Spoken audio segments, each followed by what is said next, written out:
Hey everyone, thanks for quickly reassembling. We are now going to move on to our morning panel as opposed to our plenary.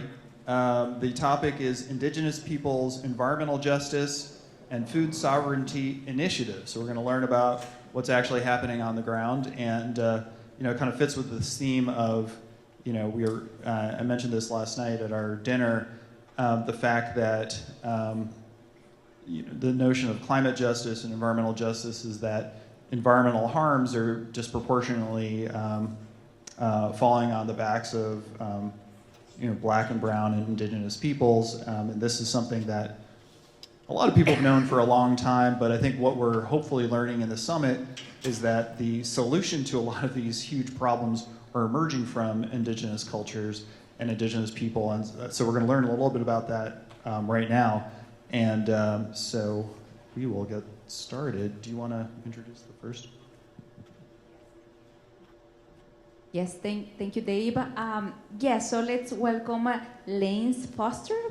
He's the vice chairman of the Iowa tribe of Kansas and Nebraska. He has a bachelor's degree in anthropology and Native American studies from the University of Montana, as well as anthropology in MLA in landscape architecture from Iowa State University. He's an alumnus of the Institute of American Indian Arts. He has been director of the Native Rights, Land, and Culture Division for the Office of Hawaiian Affairs, a historical landscape architecture for the National Park Service, and he's the Tribal Historic Perseverance Officer. And I can't read this. Yeah. And we got new notes on Lance Foster. So he participated. Wait, what does that say? Yeah. Yes, the Tribal National Park. Do you want? You could just. Oh, yes. Yeah, it's right on his shirt. Let's just turn it over to Lance. He's way better than we are. Thank you, Lance, and welcome. Thank you. Can you hear me? I guess so. All right. So I'm kind of a jokester, as you can tell. So bear with me. I'll try to have some gravitas, so as befits. And so I wanted to start out with a little story that was handed out to me by my uncle about our reservation. And a lot of our people, have lived through some really, really bad times, really tough times, and where food was hard to get. It's critical for mothers during their time of having their babies, especially. And there was an old man. People didn't like him much. They didn't have much use for him. He just kind of didn't have any living relatives. So on our reservation, there's a lot of little hollows and a lot of rolling hills and little springs here and there. And this would have been probably either late 1800s or early 1900s when this is really difficult, right after allotment, when they were taking all our land from us. So what he did on his own, kind of without telling people, was he'd get corn, beans, squash, seeds, and he'd go to little places, hidden places, and he'd plant those little secret gardens, and then the mothers would know where they were so they could have food. And so he'd just plant them, and he didn't watch it, he didn't just left it, he just left it for somebody else. And these ladies would go there and they'd take what they need and they'd leave some for somebody else. And a lot of people got through some really bad times that way, besides knowing what we call mawota, which are the wild foods that people have. So the combination of those cultivated foods, waduje, corn, oni, the beans, and wadwa, the squash, are the core of the cultivated foods that we had. And then there's all kinds of native foods, the nuts and the seeds and the berries and the greens, all those things like nettles and all those things that people got through really bad times knowing about. And I think what I heard earlier, that question about what are we doing to teach our young people about things like this, we have some tribal members that run a forest school, for example. And although, you know, I use the internet and social media and played with Snapchat a little bit with the weird filters and all that stuff to look goofy with my nephew, it's probably more important. That's an open gate for people to connect. But it's more important to actually get on the land. Because it's not just sight and hearing when you're dealing with that. It's the smell. It's the bajon. It's the touching those plants. It's more important, it's the tasting. That's when they become part of you, when it goes into you and becomes part of what you are. And we had little kids really enjoying coltsfoot, you know, the little yellow flowers and how sweet they were, and became part of their vocabulary of plants and the land. And I think about all the things that people have brought about, and I, as a tribal historic preservation officer, I deal with NEPA and NHPA and fighting pipelines, and they're not just one or two pipelines, there's like hundreds of them riddling everywhere, like veins and arteries everywhere, some forgotten, some resting in place, some, it's like a cancer everywhere. But it's a cancer that our world has become reliant upon, sad to say, and they'll continue to be that way as long as people think the way we do. I think it's really important that we also realize that the seed of all this illness, this disease, as a society, all the symptoms we have, all the social sickness, and that's a deeper problem in our separation from the land. You know, when I was in Hawaii, they told me there are three parts of this stool. There's the gods, the ancestor, and the land itself, all the deities that live in that.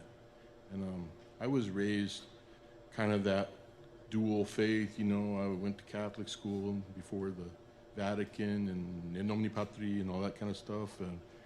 But you know, I couldn't get with it because I knew everything had a soul, not just people.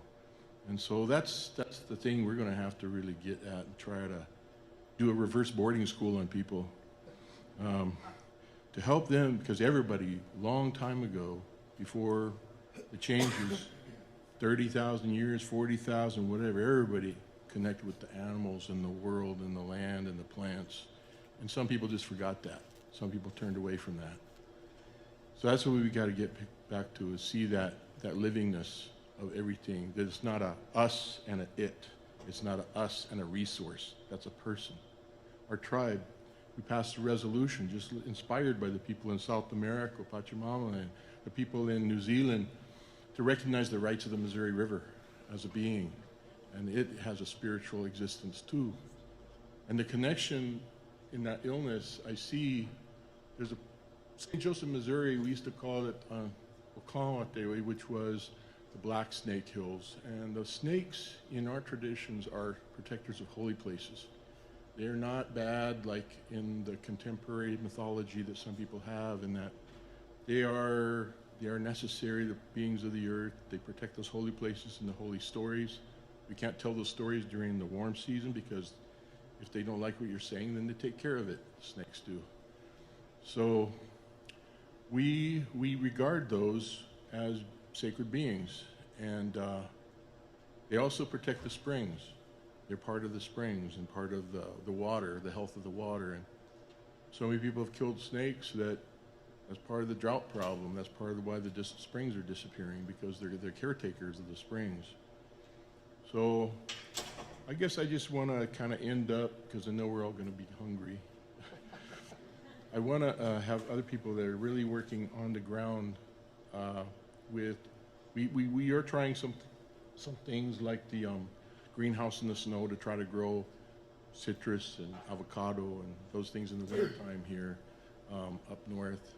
But I think I want to pass it to them and just say, realize it's not a I-it relationship, it's an I-thou relationship with other people, with the land, with all the beings of the land and the invisible ones around us, all the ones that we don't see, from the past and the future and the present, living with us right now.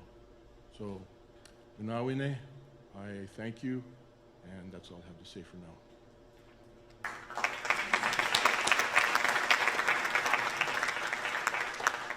And just like the plenary questions we'll do after, I mic got really loud, after everyone has spoken. So next we have Nick Hernandez. And so I mentioned his name last night and the bio was messed up on the thing that I read off. So if I start talking about you, Nick, and I'm wrong about everything, please let me know. But I'm going to just say, is it right now on this thing? Yeah, Don, this would be the time. Let's get Nick's name right on the screen. I just want to show that he's with Makoce Agriculture. Got that? All right. Founder, CEO, and president of Makoce Agriculture Development, a nonprofit organization with a mission to develop indigenous agriculture and food systems designed to regenerate equitable, healthy communities, and we can all get behind that, economies and the environment. Nick is a member of the Oglala Sioux tribe and a citizen of the Pine Ridge Indian Reservation. Nick. Good morning. Any of that? Well, it's morning for me. I'm still on mountain time. He honey wash day. Waoki mani and machabi. Paise in Mataha. Chante wash day nape chuza below. Good morning. My name is Nick Hernandez. I'm the founder and CEO, president, many hats of Makoce Agriculture Development. In the Lakota language, Makoce means land, our homelands, and that's what a lot of my work revolves around is our connection to land. And having coming to the summit and listening to the stories, the ceremony we had this morning, and then listening to everybody's stories is we're trying to reconnect ourselves back to nature, back to land, back to us as humans living off the land, because our disconnection is just that. We're disconnected due to policy, due to acts, due to removal, due to ignorance within us as humans, in putting ourselves at the top of everything as human beings, and disconnecting ourselves to true nature. And when we look at that disconnection, we can see where we become disconnected in generation. I've talked to elders who've survived boarding school errors, who I've talked to my mother's generation, who were also who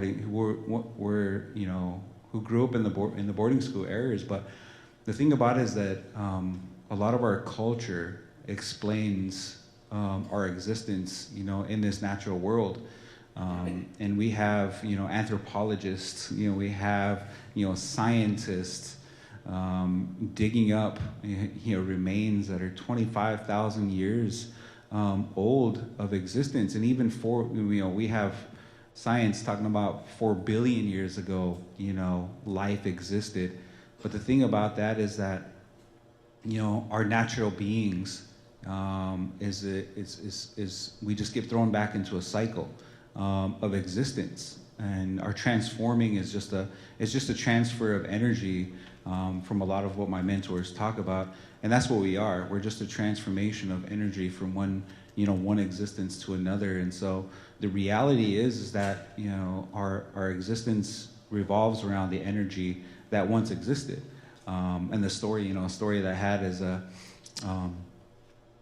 me and my boys and my wife, we traveled up to Anchorage, Alaska in 2019 for my graduation trip, my master's graduation trip. We traveled up there, and we traveled up to Anchorage, and we sat on this glacier, and we were walking out at hearing the cracks, of the glacier cracking, the water rushing below our feet from this this deep shell of ice. We sat there, and my son asked me, like, well, what is this ice we're sitting on? And I said, well, it's dinosaur pits. And he busts out laughing. And little kids, they like to crack jokes, but I'm like this water is older than us. It's it's millennial. it's before time of time. And in reality, it probably was, dinosaur urine at the time. But the reality is that things transform, and things come back, and it's all due to our relationship. And if we don't have a relationship with a lot of our lives, with a lot of our with a lot of our practices, our belief and our relationship, we start to find ourselves lost. And that's with any indigenous, with any human culture.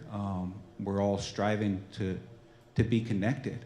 But the real reality is that our connection is within the land. And if we don't have that connection, then we're lost. We're lost looking for that way. And so it's great to hear, from my elder generations, the stories that get rekindled. That get rekindled from their childhood. And the thing that always comes back is what they ate, what they consumed. It's totally different from one generation to another.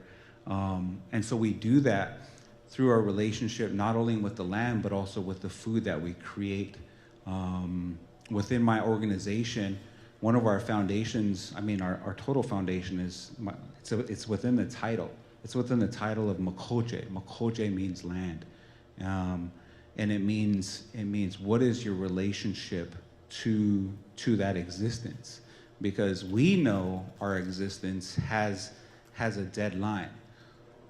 But in nature, it has a transfer of energy, and it creates something new. And to us, to be a part of that is huge. But we also have to understand that relationship and that respect. And what it comes down to is the food. It's the foundation of our economy. It's the foundation of a lot of our kinships, of our ceremonies, of our culture. And if we don't create that, reignite that relationship back with that food that comes from that soil, then we'll be a lot. We'll still be those lost souls. And so it's great to have events like this, that we can have platforms that we can share, our ideas, our interests, but also our relationships that people are looking for also. And so my organization is called Makoce Agriculture Development. I'm on the Pine Ridge Indian Reservation. And my ideas, my envisions were stemmed from my relationship with my grandmothers. My whole organization revolves around my relationship with my grandmothers, because that's not only our maternal growth and growing in education and training, but also it's where your compassion, your nurturing and stuff come from. And so my organization is rooted in that, maternalism in our relationships, because Mother Earth is that one that provides to us. And so my organization is focused on 5 initiatives: on food hub development, so creating place and space, creating access to land and a production farm, in hemp crop development, in education and training, what I call the Food Systems Institute. So being able to create a space to where I can educate community members and train entrepreneurs. And then the last initiative I have is the Ocheti Shakwe Food Systems Alliance. And so when we talk about making of relationships and being a good relative, it's all rooted in our culture and our understanding. And so what I want to emphasize within a lot of the work that I do is about being a good relative. It's about building those relationships and redeveloping those relationships that once thrived before policy. 150 years ago, we had active, thriving communities that you won't find in any history book. And so we need to recreate those relationships. And coming to the table like this is rebuilding those relationships within one nation, within one community, within one family, understanding that and moving forward. So I thank you for the opportunity. Thanks.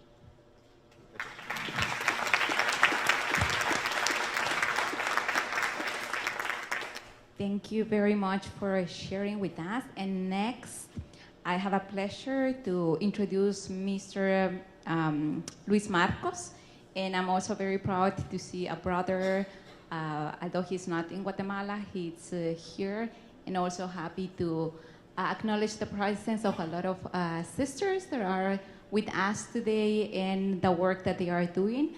And with this, Marcos is Anjobal MAIA, spiritual and political authority, the Anjobal MAIA government, and ambassador to the Omaha Nation. He's the co-executive director and co-founder of Comunidad MAIA Pixan Ixim.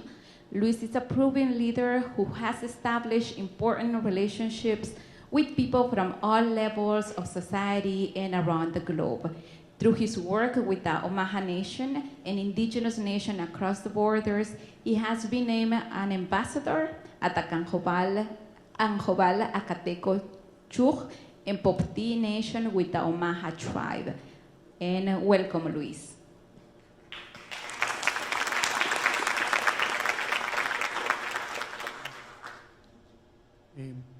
Chahinek masanil hun el shayet hun behanil di eshmaminish chikai handaheb acheheb kopoh kunan koshol. In our culture, it is our tradition to ask the blessings from our elders before we say a few words. And in that sense, again, all my elders present here, I ask for your blessings, particularly the blessings from my superior in the MAIA government, Lola Marina Juan, present among us here, and also Nana Sebastiana, present among us as well. I really just want to talk about a couple of things. One, that this is a good place to the very objective of us coming together is so that we can network, get to know each other, and that's how relationships are formed. And I think this is really key. I keep hearing this over and over, our relationship to nature, relationship to the plants, to the rivers, to our sacred seeds. And so building relationships is what we're here to do, and and protecting the rights of Mother Nature. I hear that a lot, and I have heard that a lot over and over. I will talk a little bit about a 4-step process that we have to return to our spiritual relationship with Mother Earth. As you know, the Maya civilization, we're accomplished a lot when it comes to science, mathematics, astronomy, medicine, our sacred relationship with Mother Earth. But since we have been displaced, we work here in Omaha, Nebraska, in many different packing plants, construction work. Some of us work in restaurants, and a lot of these works that is very hard work and very dignified, nothing wrong with them, except we are disconnected from that spiritual relationship with Mother Earth, especially during COVID-19. When COVID-19 hit, the first thing that came to my mind was, we are done. Indigenous peoples, we're done. This is it.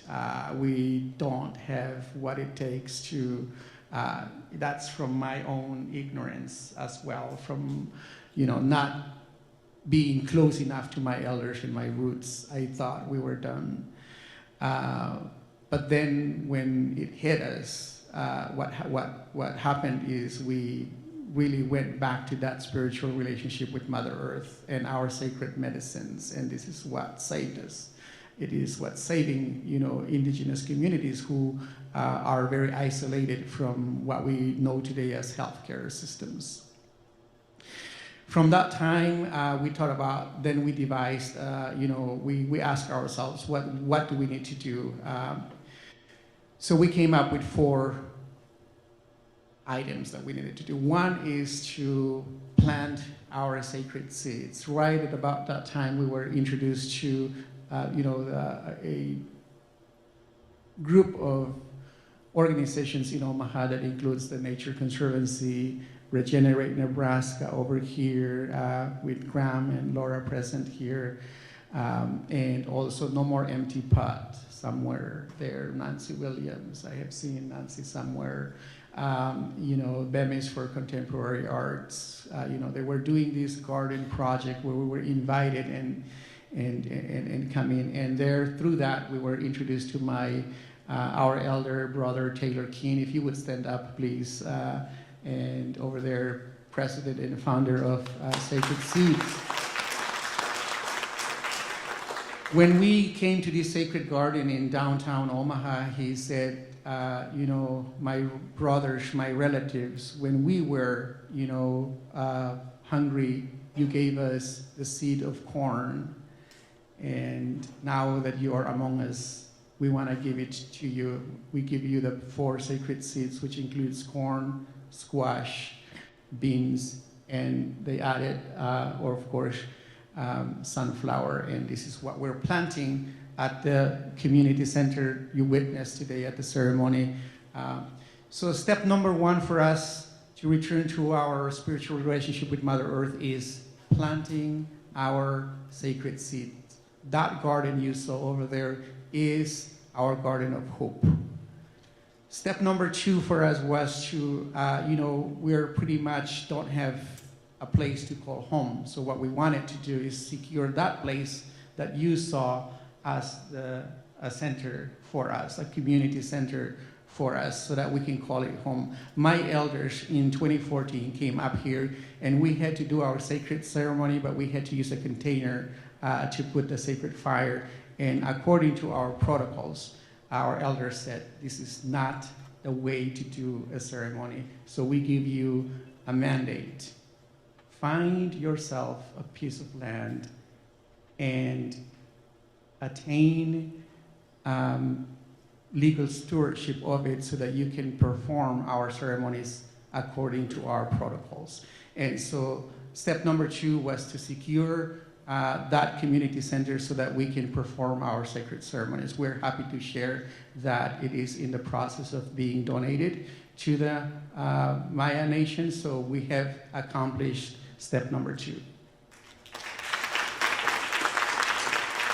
Step number 3 is for us to, right now, secure 310 acres of land that we have identified, really close to about 20 miles south of the Omaha Nation, about 30 miles south of the Winnebago Nation, with hopes that we can implement a regenerative agriculture program at scale.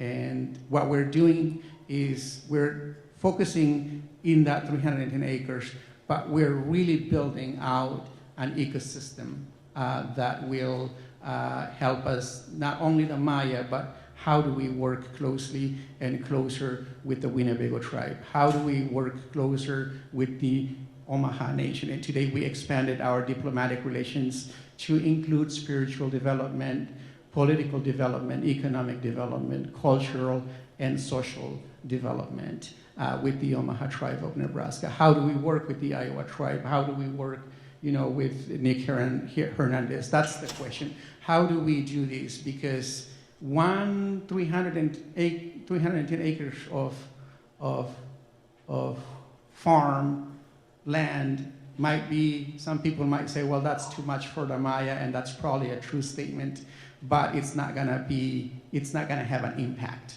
not the impact that we want. In order for us to really heal Mother Earth, we had to go regenerative across the system. And this is why we will hear from Senator Vargas representing the state in a little bit in the afternoon. And to conclude, I just want to point out here the presence also of Sheila, if you would stand up. Sheila representing an organization called, a very powerful organization called Anthropocene Alliance, with the rights of nature, this emerging concept. So if you can connect with Sheila and Thank you.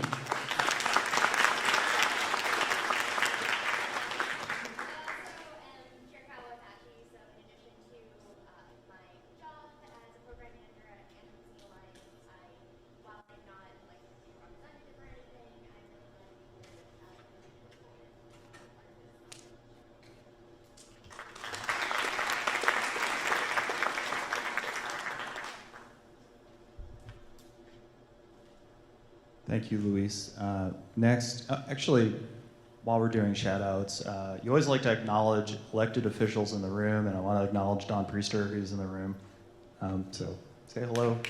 Don is Bellevue City Council, District 5. Did I get that right? It's not awesome that I knew that. And it's not even Douglas County. Former state senator as well, so thanks for coming, Don. And he's a huge environmental advocate as well. On the panel right next, I'd like to acknowledge and introduce to speak Mike Grant. He's the planning director for the Omaha Nation, tribal planning director, and leading the development of hydroponics for the Omaha Nation, which will have huge implications for other tribes and indigenous communities. He's been on the Walt Hill Village Board for the past 12 years, been the Village Board chair for the past 10 years, and working towards housing development and ownership, small business and community development, huge issues, as well as youth engagement for his community. Been serving on the Walt Hill School Board for the Walt Hill Public Schools for the past 2 years, and has been very active with both his village and his Omaha Nation since 2006. So, Mike.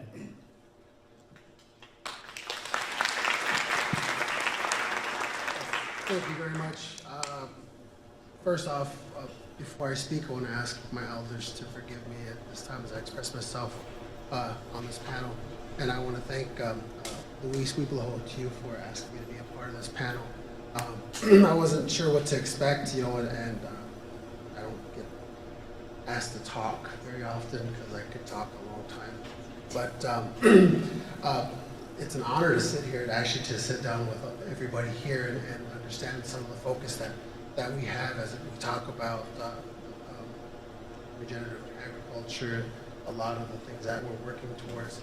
And sitting here and meeting with individuals, I had a lot of discussion with different people here. And when we talk about a lot of the stuff that we're talking about, everything that we're doing is circular. And you know, when we talk about the agricultural portion of it as Omaha, Omahas, we weren't a warring tribe as some people, some tribes like to claim. We were pretty much, you know, mediators of those warring tribes, but our focus was farming, and so agriculture. And so they always kind of joke around. You go up to a basketball tournament in Rapid City, South Dakota, you see all these real tall Lakotas, you know, and then you see these little round Omahas running around, you know, out there, you know, dominating those Lakotas. 20 years. Well, it was 2 years. But I'm looking, my son's trying to find this building, so he's texting me, where's it at? So I'm trying to talk to him, and text him. But, you know, when we talk about a lot of the stuff that we're talking about today, and some of the first panel today talking about sovereignty rights and whatnot, you know, the Omaha tribe, we've been in a lot of fights over the years and over the decades and the centuries that we've had to prove ourselves. You know, I've had somebody discuss talking about the way we helped individuals was very important. And you know, you talk about like coming up the Missouri River, you know, the story always talks about, you know, Sakakawea, you know, or Sacagawea, whoever you're talking to, whatever tribe it is that you're talking to.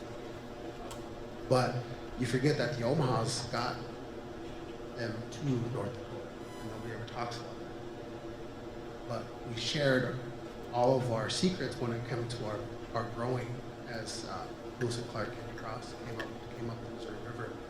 And we also shared land, you know. My relative to the left here, Aaron, he represents the Great Ho-Chunk Nation. The land that they have was given to them by the Omahas because we wanted to make sure that, you know, they were safe and they were doing well. And centuries later, they're doing really, really well. And myself, I'm very proud of them. I'm very excited. And, you know, the farming operations that the Omaha tribe has looked into and has pursued over the years has had its ups and downs. Capacity is a big thing for us. You know, when we want to run an operation, farming has changed and it's become more corporate now. And that's stuff that we don't understand fully. And so when we talk about the farming operations, we try to reach out to people who we can have a strong relationship with. And like right now, as I stated with Aaron, his nation, we try to do that with an individual who was, their family was saved by the Omahas because they didn't have land. And so we gave them land. And years and years and years and years ago. But now we're in litigation over farming operations because we have Omaha Nation Farms LLC, and this operation was entrusted into an individual who was to help educate our young ones and to expand our farming operations. Unfortunately, he took advantage of that, so now we're in litigation. So we're restarting everything, and we've started Omaha Nation Agricultural Enterprise. And so we're starting from the bottom. Equipment. I spoke with Chairman Rhodes a couple months ago with that. He's connected us to a lot of different people to help us with our equipment. But we've also worked on various different grants. And so some of the operations that we have now that we're going into is going to be from the grants that we've applied for, the USDA. And I was asked to come here to talk about one of those grants, and that grant is the hydroponics grant. So the Omaha tribe, last year we applied for the planning department, we applied for the USDA hydroponics funds, and we got it. Now this operation is going to be, it's a first phase of the grant funding, and so what we're doing is that we're going to go ahead and we're going to have a build out. We have land that we can go ahead and build the hydroponics operations out, but we're also going to be using it as a, second phase is going to be, we're going to be using it as a classroom. So we can go ahead and teach our young ones how to grow through hydroponics. Now people ask, well, hydroponics, how's that relate to what the indigenous peoples are talking about?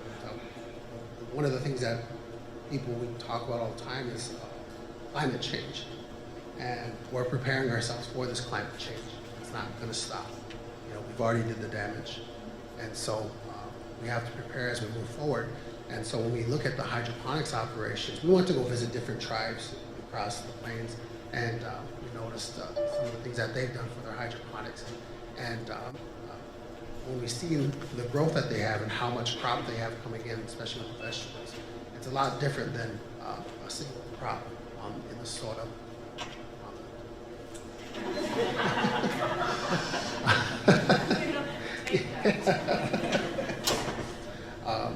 But you know, when you talk about the hydroponics operations, you're not talking about just one crop per year. You're talking about probably 18 crops per cycle in 1 year. And so we are trying to educate ourselves to understand hydroponics. But the interesting thing that we're learning about hydroponics is that it's an ancient technique. It's nothing that's new. It's been gifted to us for centuries, and we've just forgotten it. Now, when I talk about the circular, that's what I reference, is that circular motion. Where did we start from? How do we get to where we're at? What are the bumps in the road? What are the things that we've had to deal with? What are the people that we've had to deal with? And so that's, you know, when you think about that and how it comes around with the hydroponics, it comes back to us, and it's something that's been gifted to us for centuries. And so we're getting back to that.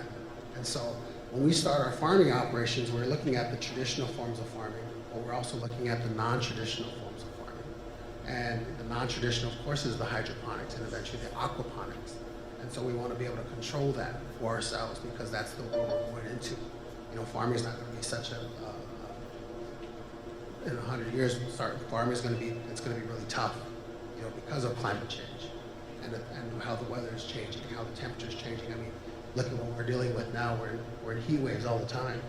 And so we have to figure out a way of how we can grow for ourselves and to be able to feed our children and to be able to pass those ways of farming on. And so when we talk about that, you know, we always forget that, you know, that the opportunities are there for us to go into these. Because when people talk about farming, they don't think of the non-traditional farming methods. They think of the traditional ways, the corn and the beans and the alfalfa, all that stuff, you know. And so we're kind of opening it up. Of course, we're not the first. You know, we went to go visit the Rosebud Sioux and visited Redco. And we looked at some of their greenhouses up there, and it's one of the most driest areas I've ever seen. You know, for a reservation, Rosebud is.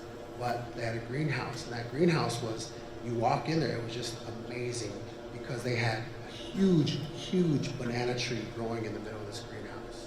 And then you walk around and they had all these lemons and limes and citrus, you know, it was a really great experience to smell all of that stuff. And then also just to smell it, of course, the senses, you know, all of a sudden you're getting heightened and stuff.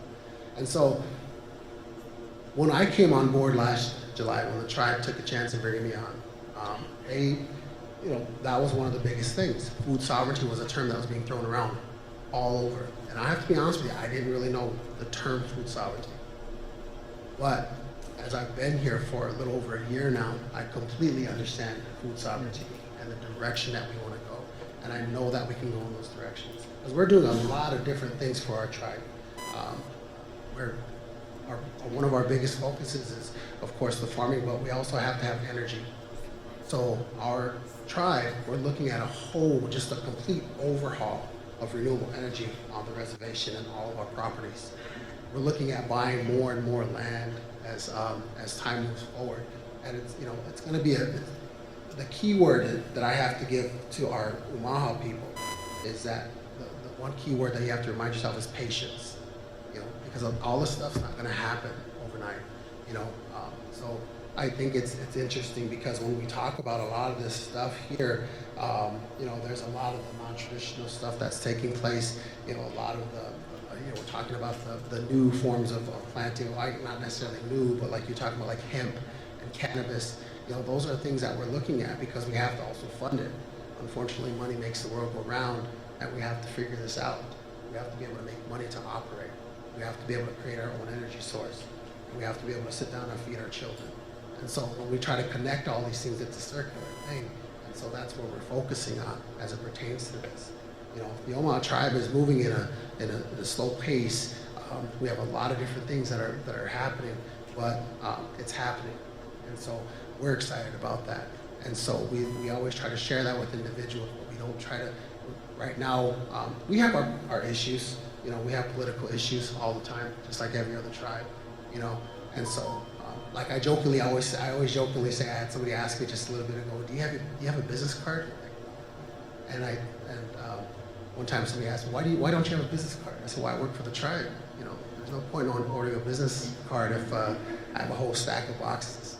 If I get let go, you know, in an hour, you know, because, you know, you got the at will happening all the time. So, but anyways, but that's the thing. So for me, it's like, you know, when we talk about this stuff, we're learning, and when we talk about it, we share. You know, and again, I share with you the things that I've seen over the last year with the non-traditional types of farming and the hydroponics. And this is an exciting time for us. And so as we move forward, and I'm looking forward to, in say, 2 or 3 years when this thing's really taking off, telling you how many of our kids have gone through this program, have done things with this program. I'm excited about that because the kids are already gardening. The kids are already growing. Omaha Nation Public School has a strong garden program that a lot of our kids, it's beginning planting season, and they're harvesting right now. So school's not done with them when school gets out in the summertime. They actually go back to work and they plant this. They even dug their own well, and that's one of the biggest things. And I mean, all I could do is I was so proud of them to see a lot of the stuff that they're doing, because that's stuff that I wasn't able to see growing up. I saw a lot of the farmers growing. I saw a lot of the combines going by. Seen a lot of these different things in summertime. When I was a kid, I threw bales of hay to make a little bit of money, but other than that, it wasn't exposed to me the way it is now. And that's the thing. Our environment is what's going to help our next generations understand how important it is for farming. Our environment is what we have to provide. I see a lot of people, they talk about worth and what's your worth? What is your value? It doesn't matter, for us, because, worth is what you believe in yourself, what's in here for yourself. We have a suicide problem on the reservation, and it was brought, to the individual. One of the individuals sitting here today, he was talking about the suicide problem. I actually had the opportunity to share with him that, why the numbers are so high? Because everybody knows it. What I mean by that is that we're not afraid of our problems. So we're going to have, there's always going to be high numbers because we're honest with ourselves. And we help each other as a family, we help each other as a tribe, as a nation, and as a community. Because if you go to the village like Pender, for example, they have suicides happening there, they have suicide ideation taking place there. But those families shun their family members. You're the dark secret, you're the skeleton in the closet. They push you away. Omahas, we don't do that. We're going to embrace the problem. And we know that there's hundreds of our kids that go through this. I've gone through it, not the suicide ideation, but generations of the PTSD that we've learned, the generational trauma that we have happening with us. So we've embraced the problems. We're not scared of our problems that exist up here. We're fighting them. We're doing the best that we can. And now we're starting to resurgence of our cultural and spiritual ways. And that's a big thing. That's a big thing because we're evolving. Our tribe is evolving. We're moving in those directions to help ourselves. And gardening and these stories that are coming back, like the Three Sisters, they're coming back. They're coming back to us. It's a circular way of life, and it's helping us. And all we could do is be there for ourselves and lead by example. And if people want to be a part of us and join us and help us with this life, you're more than welcome.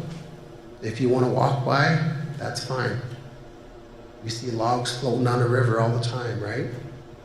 So that's what we talk about. So when we talk about this stuff, I'm excited to be here. I'm happy to be part of this panel. And you're not. No, I'm kidding. I thought he was talking about me on Facebook. This Omaha guy's talking bad about Lakotas again. But I have to. They need Omahas to represent them in movies because they're too ugly. So. But, and don't get me started with you guys. No.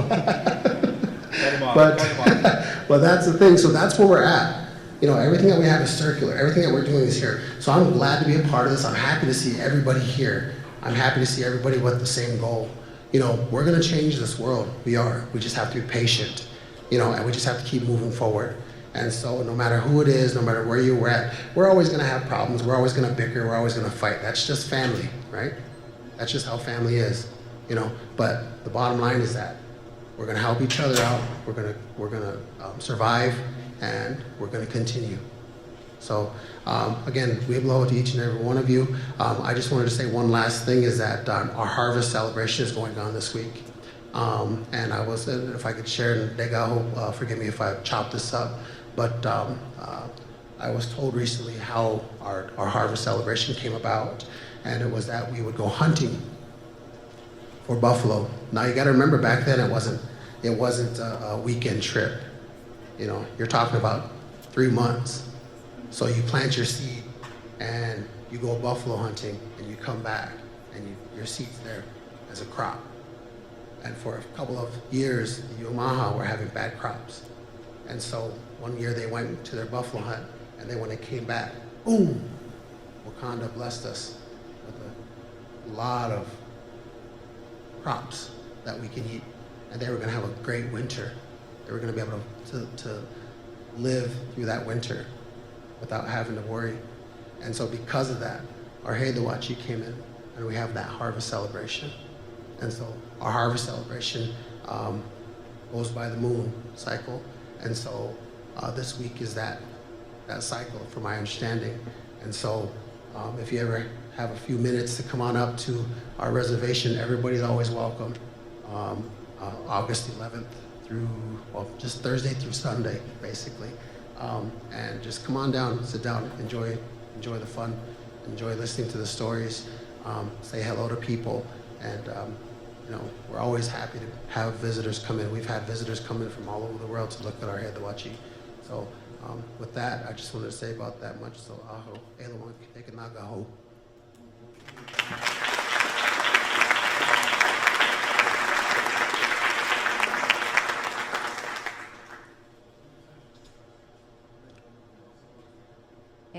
Thank you very much for inspiring us this morning. And to continue with our agenda, let's welcome Aaron LaPointe. He's a senior manager at Ho-Chunk Farms, Inc., which is about a 6,400 acres tribally owned corporate farm in Winnebago, northeast of Winnebago Reservation.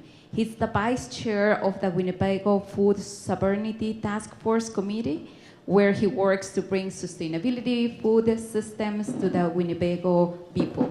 He has been working in these roles for 6 years. He graduated from University of Nebraska Lincoln in 2016 in mechanized systems management and agronomy from the College of Agriculture and Natural Resources. Aaron has recently been appointed to the FSA State Committee and continues to advocate for sustainability agriculture at all governmental levels. Welcome.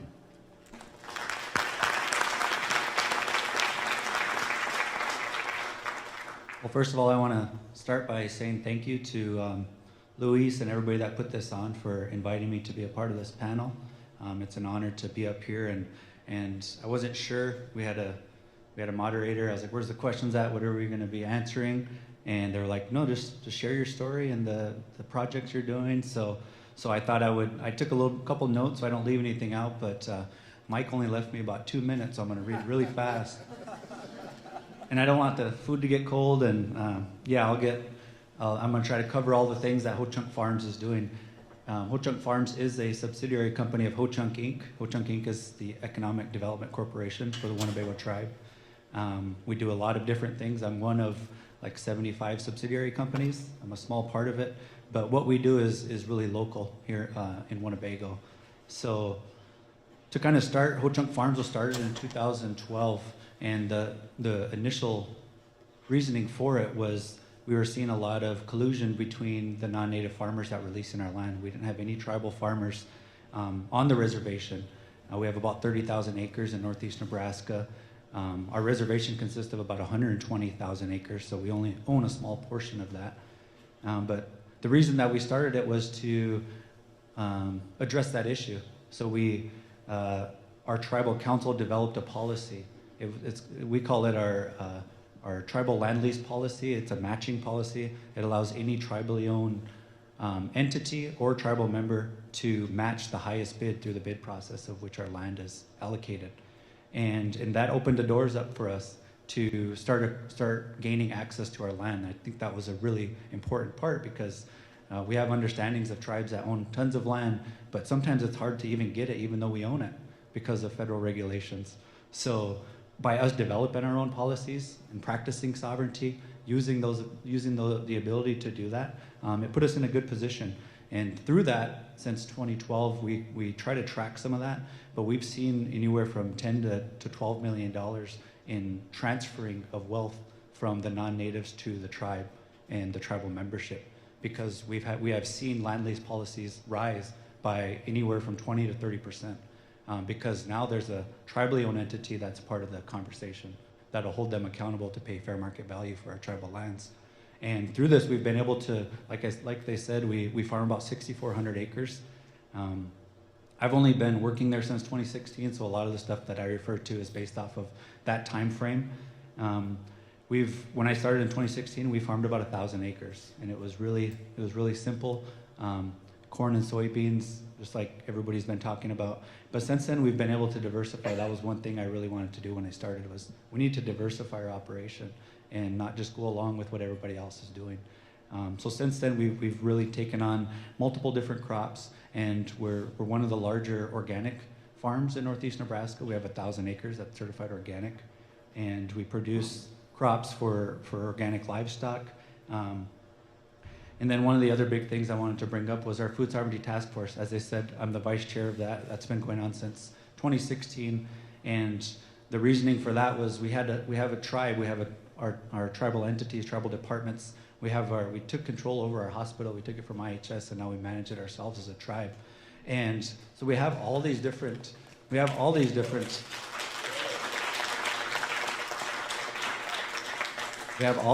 entities that are dealing with issues. And I mean, we're all trying to fight that same issue of health.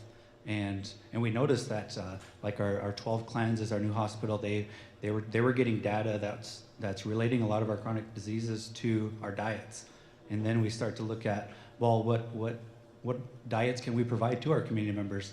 Well, we have a Dollar General that has frozen pizzas and chips, and that's about it. So what was the real issue? It was we were living in a food desert. We didn't have the ability to have local fresh produce provided to our community members. So through this committee, we brought everybody. We brought 12 clans. We have our tribal college. They have an agriculture extension office. We have our nonprofit that raises tons of money in our community. We have our for-profit entity, as Ho-Chunk Farms is a for-profit entity. And we brought in everybody that's involved in health when it comes to whether it's food, whether it's the healthcare system. We brought us all together and developed a committee. And we found the issue, and we collaborate, and we find ways to fix it.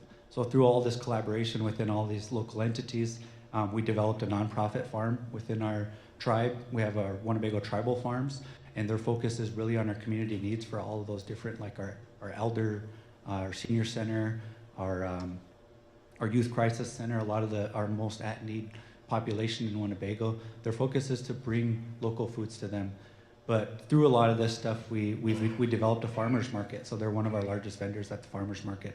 Our tribal farm consists of chickens, pigs, there's an orchard, there's a vineyard, there's a 2-acre garden, they got goats. I mean, they're doing it all. We have a great new manager out there that has elevated that program to develop that local food system that we like to refer to, that's contributing to our community.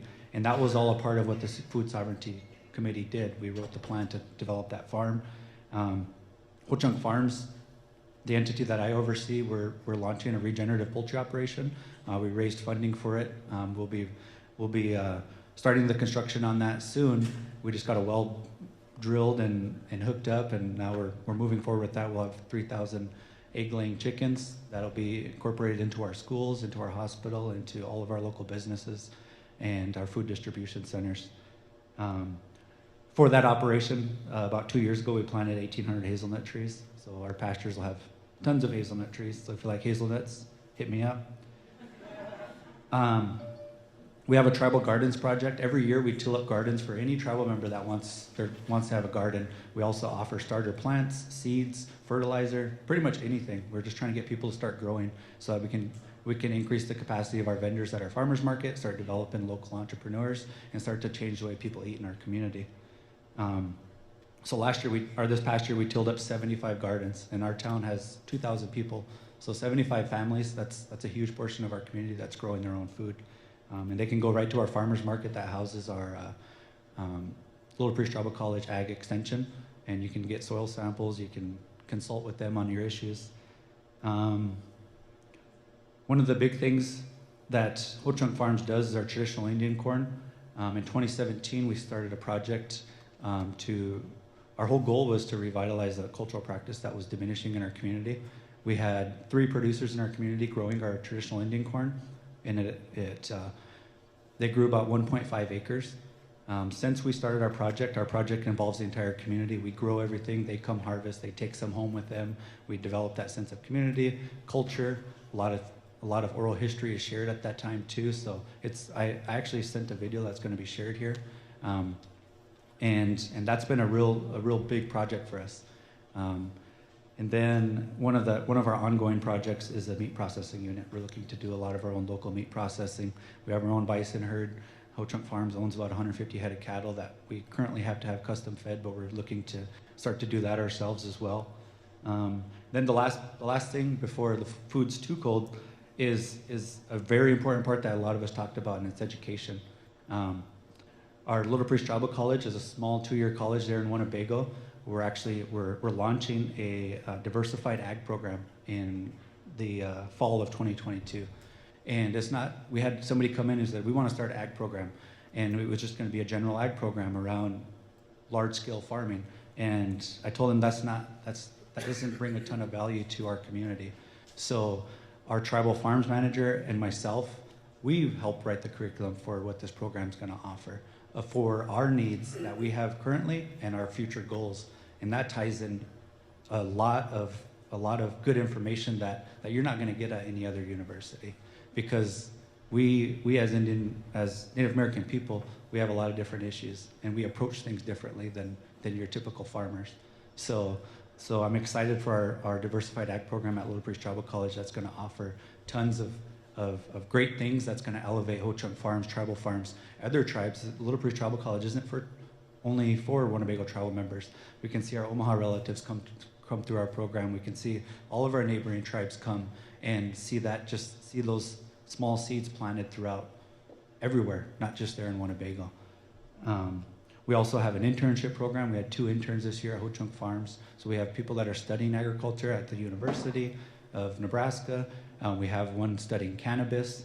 And so we have an internship program we offer to our college students. We have an ambassador program that we offer to students during the school year. You can get 20 hours every 2 weeks, and you can just come out. We have a guy that runs some of our equipment, and he's going to be joining the diversified ag program. So we're trying to make it cool to farm again within our community.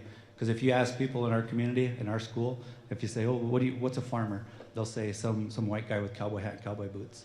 That's not what it is. We're trying to change that image. So we're really pushing that for our community. And one of our last things that I wanted to share was our Indian Corn project with the Winnebago Public School. It's one of our greatest projects that I believe is what Ho-Chunk Farms does. Is we partner with the Winnebago Public School, and we plant their Indian corn, or we plant the Indian corn for them, but they do all the entire process. And we have 75 students that go harvest around 3 acres of Indian corn. They do it all themselves. They're the ones that go to the elder and give them tobacco to offer before we plant and before we harvest. So we're getting 75 kids a year learning the entire process of how we survived. So it's an awesome project that I wanted to share with everybody. But like I said, I wanted to make it quick, and I do have a video to conclude, and that'll be all after the video.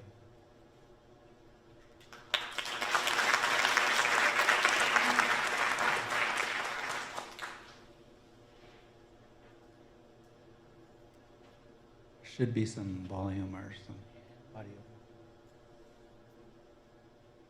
Born as a young child, this was something that we did all the time this time of year.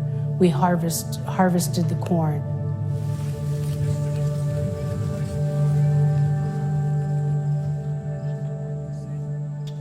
Right now we're doing our 4th Indian corn harvest. It's a project we started 4 years ago that the purpose of the program was to revive a diminishing cultural practice that a lot of our community members didn't know how to do. One of our male relatives in the community, he puts out tobacco at the beginning of the year, and he says a prayer and offers that to Mother Earth, asking that we can have a successful harvest. Then the second process is obviously going out and planting. we farm it organically. We do it just the way that it used to be done. We don't use any chemical fertilizers or insecticides or herbicides. Then after that, once the corn has reached the milky doughy stage, then we'll go out and we'll offer another prayer. We'll offer tobacco and say another prayer and thank the Creator for the successful crop, and then we'll move forward with harvesting.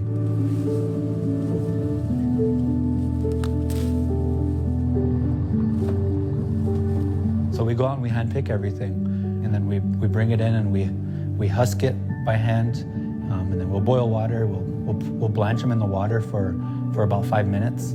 Then we'll take it out and then we'll let it cool, and then that's when we start to wash goo, and that's when we have a spoon and a bowl with each ear of corn. We're going through and we're taking each kernel off by hand. So that's the way that we do it for the project, just because that's the way it's always been done. After that, we'll put it out on screens, and then we'll put them out in the sun. It usually takes about 3 days. Then it's dried down to where when you rub it, it almost sounds like rocks because it's dried down so far. And then after that, then we'll store it. We'll put it in the bags. That's kind of the entire process there.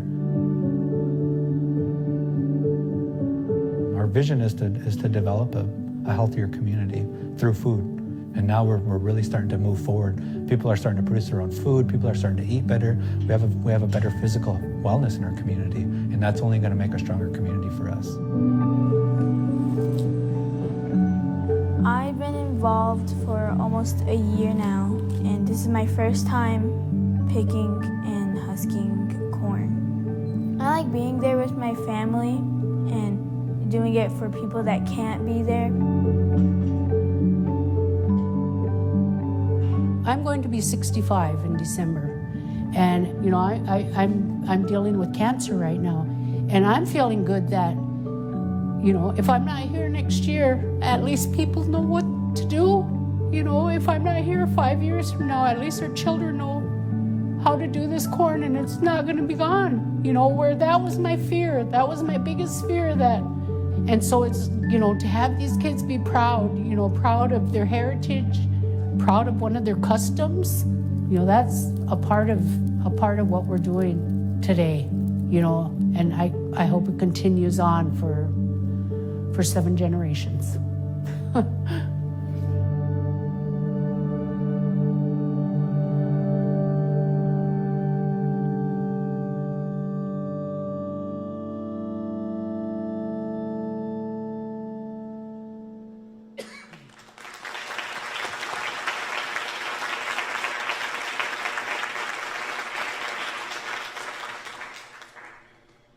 Okay, well, speaking of food sovereignty, I think everyone's need for food is sovereign over us right now, so we're going to go right to lunch. And the panelists will be around for questions. If you have any, you could just hit them up directly.